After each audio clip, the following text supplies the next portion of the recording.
Memoirs of a Hamster.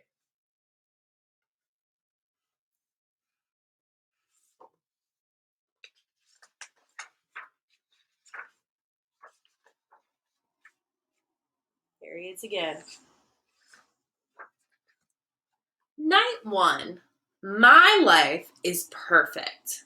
I have a bowl full of seeds, a cozy pile of wood shavings, and room to run.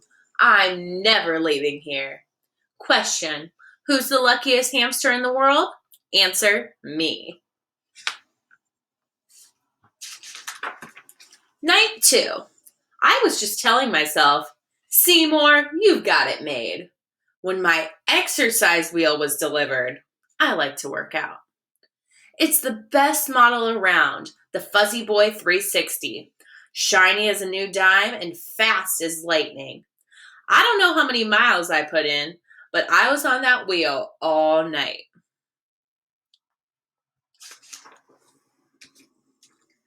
Night 3. It took me a while to get the hang of my new water bottle, but it's great. It's important too. A hamster has to stay hydrated. Back to my wheel. I've got another hour to put in before daylight. Night 4. Little girl came by and gave me a kiss on the nose. Nasty. Hello, ever heard of germs? But she also gave me 2 yogurt drops. Question: what's better than a yogurt drop? Answer: 2 yogurt drops. I ate one and tucked the other in my cheek to save for later. This hamster has it going on. Night 5. I was just climbing onto my wheel tonight when Pearl, the cat, came by. You know, she said, you run for miles every night, but you never leave that cage. What's it all for? I don't know, I said. It's what hamsters do. What a complete waste of time, she said. Have fun in your cage. I'm going to the sunroom. Sunroom? What's a sunroom?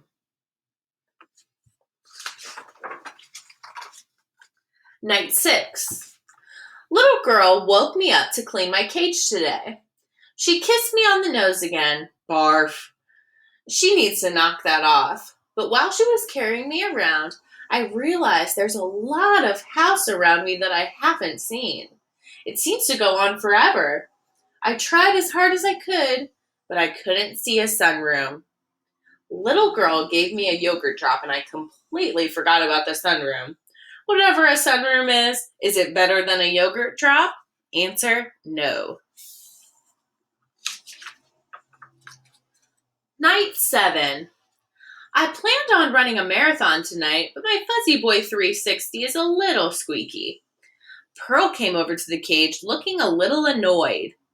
You really need to get yourself out of there, she said. But why? I asked. I've got my wheel, I've got my seeds, I've got my yogurt drops. You wouldn't need a wheel out here, she said. There's plenty of room to run. The staircase is made of sunflower seeds, and the sunroom is filled with yogurt drops. As she was walking away, she turned around and said, Watch out for Hoover. Hoover? Who's Hoover? Night 8. I didn't sleep a wink all day. Little girl came by and kissed me on the nose. Yuck.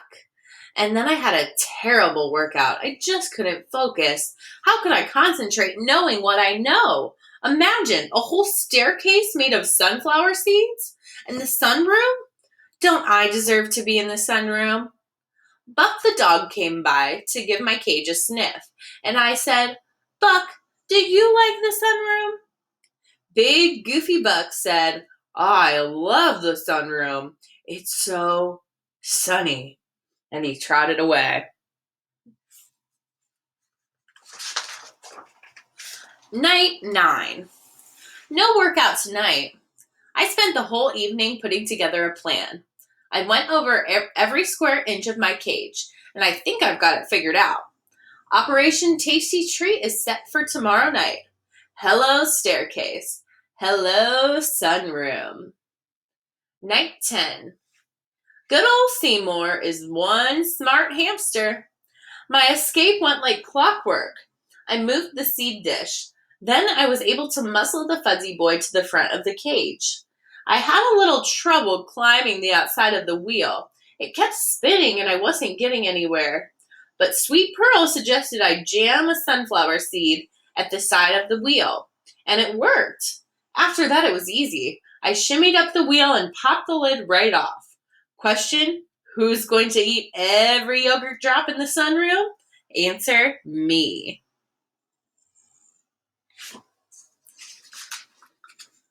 Night 11. Note to self: cats are big, fat liars. I'm writing this from under the sofa. One wrong move and Pearl will have me for dinner.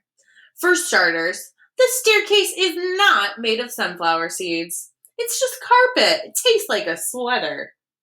And the sunroom is nice, but there wasn't a yogurt drop in sight. And when I heard Pearl, the big fat liar, say, "Hello, Seymour," I knew something was wrong. She looked really hungry.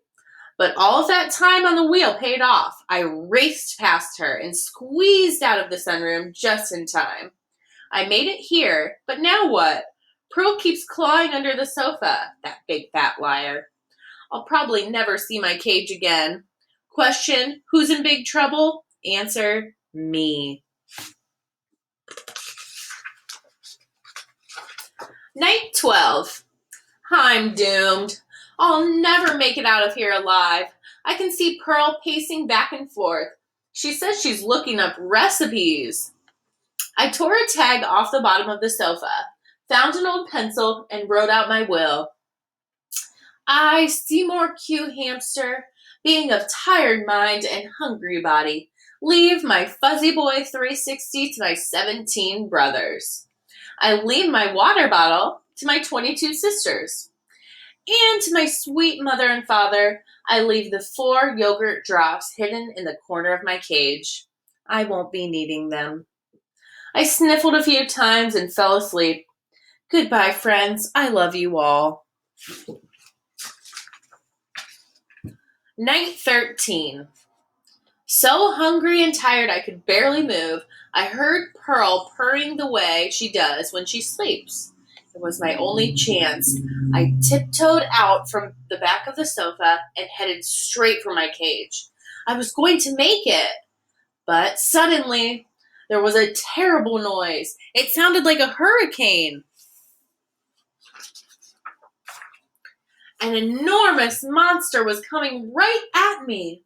I looked up at its terrible eyes and read the most frightening word: Hoover. It was trying to suck me inside. Buck heard the commotion and started barking like crazy. That woke up Pearl, the big fat liar, who hissed, "He's mine!"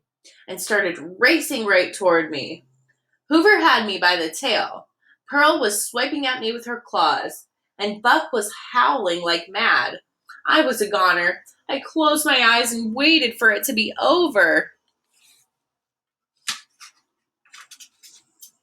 And then came the sweetest thing I've ever heard. "Seymour!" It was suddenly very quiet. Hoover, Pearl, and Buck stopped in their tracks. And one surprised but happy little girl got to me first. She kissed me on the nose, a lovely, beautiful, sweet kiss. And I kissed her right back twice. Night 14. My life is perfect. I have a bowl full of seeds, a cozy pile of wood shavings, and room to run. I'm never leaving here. Question: who's the luckiest hamster in the world? Answer: me. The end.